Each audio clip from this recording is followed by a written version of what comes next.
My dear husband is absolutely fantastic. I love him very much. But my sister-in-law and mother-in-law are two narcissistic beings who cannot fathom him having a life without them at the center of it. My sister-in-law is a work in progress, and I think the majority of her problems stem from my mother-in-law. We have decided to give her an olive branch and work on that. My mother-in-law? Nope, not happening. We decided to go pretty much no contact with her after this latest stunt, leaving me, her hated daughter-in-law, as her only point of contact for my dear husband. The first week, she tried as hard as she could to get in contact with dear husband through any means necessary, but he was able to stick to his guns and not give in. Since then, she has taken to calling me. It started with, "I miss you guys," which then became, "You are the devil, I hate you," which then became, "I may have cancer, this is an emergency, who knows how much time I have left." These messages went on for a full 2 days. Whew! Luckily, she found either a miracle cure for cancer or a horrible misdiagnosis, and now she has Legionnaire's disease because she was in Chicago 3 weeks ago and people here got it. This kills people, OP. It kills them. Lucky for her, she had never had any contact with the fatal disease or air conditioners, but apparently she went somewhere and got yellow fever. Ugh. I mean, I hope she never really gets ill because we just won't care at this point. I just needed to get this off my chest because it's happening like now, but at the end of the day, this is far from my favorite story. The mother-in-law, mother of the bride, dress shopping experience was something out of a horror movie, comedy for sure. Full disclosure, this happened last November, but I am sick in bed with strep throat and I feel the need to share. Me and my lovely significant other are planning to get married in the fall of 2015, so I needed to go dress shopping. Yay for weddings, right? Ha! Not when Helen is your future duck-wit mother-in-law. Now, my mom is pretty awesome. She was happy for the wedding but knows I do my own things, so she just stepped back and supported me. Total rock star. But Helen? Oh, Helen. Helen essentially wanted, maybe still wants to marry my significant other. Let's call him Jake because it works for him. We went shopping and I found the dress of my dreams on dress 4, which was great because I am not a huge shopping fan, nor do I like being the center of attention like that. But lovely Helen loves shopping and being the center of attention. Shocking, right? At first she started picking apart my gown, teasing that it had the same name as the fish from Finding Nemo, and that it made my butt look big, which she thinks she is hilarious, but when no one laughed along, she just criticized everyone's sense of humor, because LOL is funny, guys. As I discussed any accessories and sizing, etc., the lovely assistant asked if we needed to look at bridesmaids or mother of the bride dresses. No thanks, my girls were going with a beautiful dress that was inexpensive online, and my mom was going to wear the same one for my brother's weddings. Re-wear the same gown? Why on earth would you do that? Helen nearly shouted across the entire boutique. How did she get over there? What is she holding? No, no, no! Her arms are full of white dresses. I knew she thought the stripes on the skirt are too much, but I was literally buying the dress right then, and I didn't have the energy to try more on to placate this woman. Helen, I really appreciate it, but my appointment is nearly over and I have settled on a dress. We don't need to look at these, I tell her, hoping she just gives up. Oh, OP, your dress is okay, but these are for me. She was holding wedding gowns. Oh, are you and future father-in-law renewing your vows, or? My mother, sister-in-law, and best friend all looked on in shock. Future sister-in-law looked bored. No, I want to wear a dress to complement yours. At this point, I was speechless, utterly speechless. I booked an hour after your appointment for me to try these on. You guys needn't stay. Future sister-in-law will help me decide which is best. Don't worry, I won't get stark white since yours is more off-color. No, no, no. This demon of a woman wanted to attend my wedding in her own bridal gown. Not appropriate. Nope, not one bit. Now this whole crew knew how Helen is. They knew that when we got engaged, she cried for days that her son was too young to get married. He proposed at 28, so this behavior isn't out of character, but was still very actual what the duck is happening. I called Jake right then and there and told him to tell his mother that she will not be wearing a bridal gown, any dress that resembles a bridal gown, or any color that is with 4 shades of white, blush, or champagne in an effort to upstage me. They speak, she cries. We are sitting roughly 15 feet away as we pay for my dress, but I vaguely hear the phrases, "Weddings are for the parents, though. I look good in white, you know this. I guess I will just wear black to mourn the loss of my good boy." Jake gives the phone back, apologizes, and said she is acting out, but she will find something else to wear on her own time and will show him beforehand. Rest of the day goes pretty smoothly, minus a few hiccups and passive-aggressive comments directed towards me. Overall, a win with Helen. 4 weeks later, I get an email from Helen. She is wearing a gold sequin full-length gown.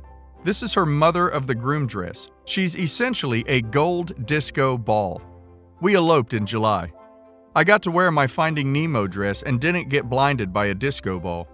Since my previous Helen story was so well received and I am still sick as a dog in bed, I figured I would share another favorite story of mine. Back when Jake, dear husband with a fake name, and I just got engaged, summer 2014, Helen was going through a bit of a downward spiral. Jake is a twin, but his sister still lived at home at this point and is still very dependent on Helen. Jake and I live about 3.5 hours north, and he has been financially independent for about 5 years and has a good career. I think she was in denial about this. Well, anyway, so we are engaged and doing things that engaged people do, which includes engagement photos. Yay! Now, I was not enthusiastic about wedding planning at all and wasn't convinced that I wanted a wedding in the first place. We ended up eloping. Woo! But I knew I wanted some pictures celebrating our engagement. They came out amazing. My photographer must have sold her soul because she was fantastic. Since the amount of likes I get on Facebook directly feeds my ego, I added all 35 of the final pictures for my friends, family on Facebook to see. Lots of likes, some comments, they all went over really well. Now, Helen and I were friends on Facebook at the time. She was just on a limited profile, but I decided that she should be able to see these pictures. Instead, I accidentally allowed her to look at all of my photos. Anyway, I tagged her in the engagement album and went off to do whatever. It was the next day before I checked my Facebook again. I had 218 notifications. What the actual duck is happening? Did my stuff go viral? Are we really that good looking? I mean, we are pretty cute, but not 218 notifications in 12 hours cute. Nope. By unknowingly giving Helen access to all my pictures, she was able to comb through each picture that contained Jake at all and left a comment on every single one. Most of the comments were, "Look at my sweet boy. Who bought you that shirt? Doesn't look good." I bought him that shirt and you know it, Helen. I wish you would go back to a clean-shaven face. All the women loved that look. He has a full beard and she knows I love the full beard. But some of my favorites. On a picture of just the two of us, where my head is slightly in front of his because we are under an umbrella. Why is your head blocked in this, Jake? I can only see one eye. Why would someone post this picture of you when you can't see your whole face? Halloween, where I was Ginny and he went as Harry. Harry should have ended up with Hermione. She was so much cuter. A picture of Jake and our friend Margaret at our engagement party. You guys look like such a cute couple. On an engagement picture where I am wearing a yellow dress. Yellow makes you look like you have jaundice, OP. Better get that checked out.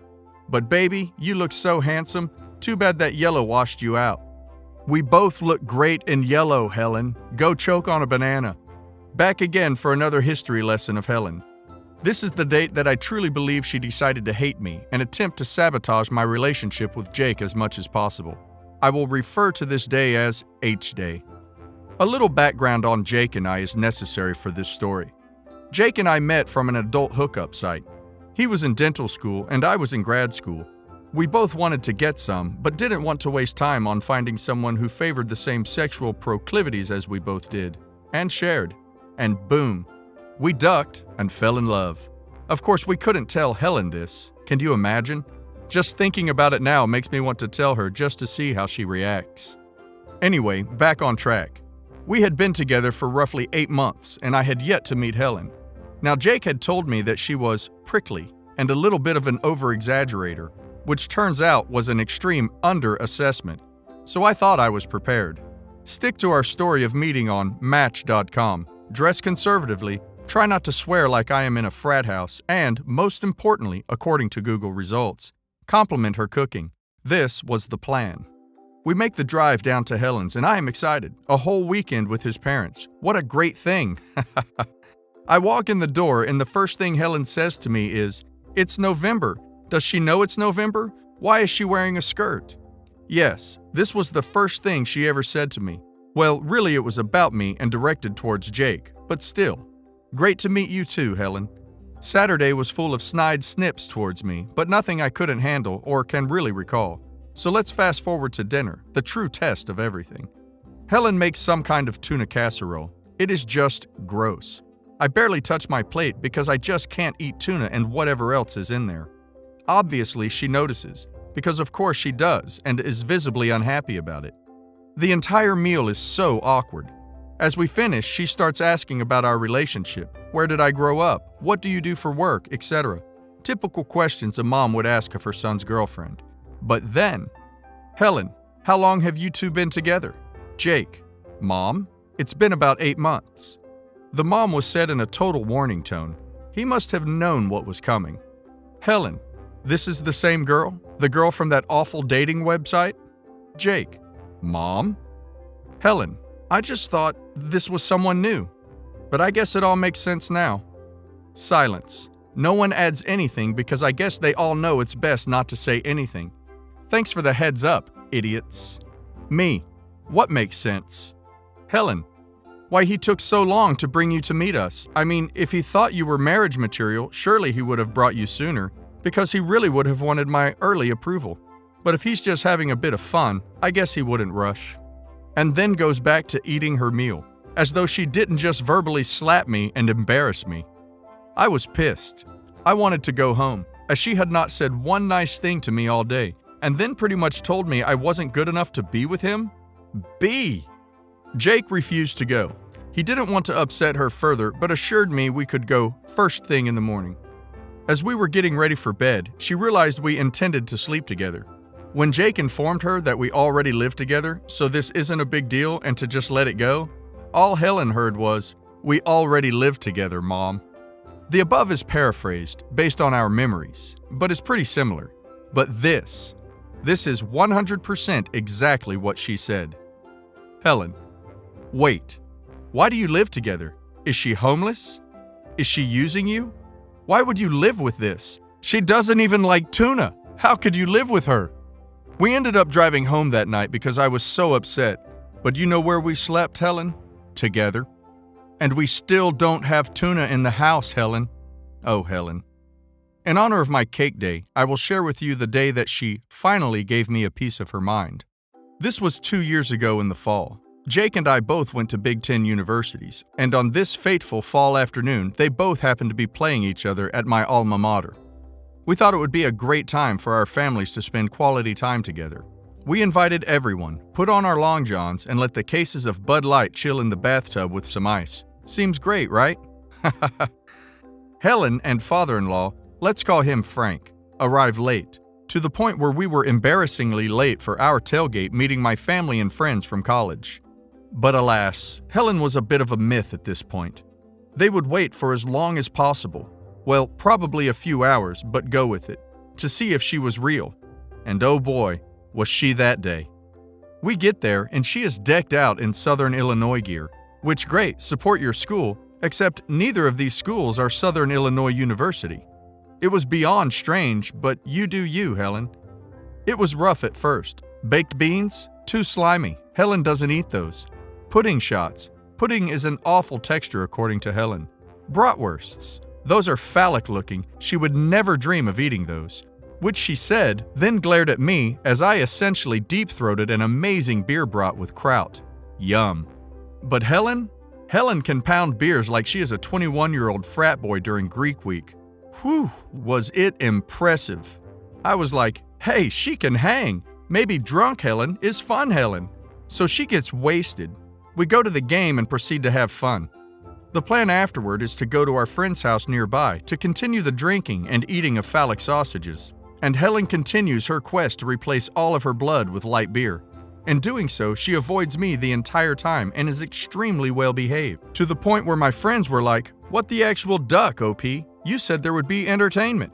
Sorry guys, who knew that beer would turn Helen into a tolerable human being for a bit? But then, it happened. Frank drunkenly stumbled up to me and asked how we would be getting home as we rode with a friend who left about an hour ago. I told him we would be taking the L back to our apartment and they could stay in our spare room. It was all made up. Frank is easygoing. He literally gives 0 ducks since Helen gives enough for the entire Midwest and went along to pass the message on to Helen. OP, get over here. She yelled this across the yard with a red face and obviously shamed Frank standing next to her. The action was beginning. My friend Andrew looked ecstatic because this was about to be what he was promised, a show. So I walked the green mile across the lawn to the fate that awaited me. Helen, look here. I need to give you a piece of my mind, you little girl. I say nothing, because why at this point? It's like she pressed play and there is no pause button. Helen, I don't know who you think you are, but my son is my world, and you're a sneaky little crap who is up to something, and I need to take a stand. Now her finger is wagging near my face like I'm a naughty puppy. Helen, I will not sleep in some bed where you had S with some random men throughout your life. I saw the stains on it. What the actual duck? I won't put myself through that. It's disgusting. Me. Well, Helen. I mean, first you make me eat awful processed food, then you make me eat beans, and now I have to sleep in that bed? No, I want a hotel. Or you give me your bed. I know it's only a few months old. Everyone was silent. This was insane.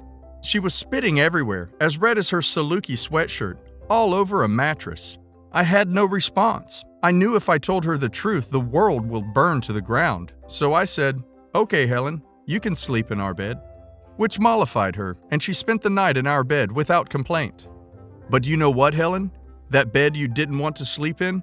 That's the bed we bought brand new a few months ago. The bed you slept in is the bed that I enjoy your son's sausage in every night. Normally I post funny Helen stories because it's enjoyable to look back and laugh at the bad times. But you know what? Duck Helen, seriously. I'm so livid right now that I'm considering taking a half a day of work and making Jake as well. Jake is completely no contact with Helen at this point. I'm her point of contact for emergencies and have weeded out a few letters she has mailed to him in the past few weeks because he needs to heal from the past few months. So what does she do? She mails him a giant envelope with copies of these letters, 4 multi-page letters in total, along with a new 5-page letter to his job, which is a good-sized dental practice. I can't even with how inappropriate this is. And the letters? Awful. Spewing so much vitriol towards me but masquerading it as a caring mother. I really hope this is the last straw for Jake. My poor husband. No wonder he is so apprehensive to start a family with this monster as his mother. Your wife has done nothing but try to undermine, inconvenience, and torture me since the day she met me. She has done everything in her power to convince you that the things you've grown up on and love are wrong. That's not love, that is manipulation. Just duck Helen so much. I just can't even right now.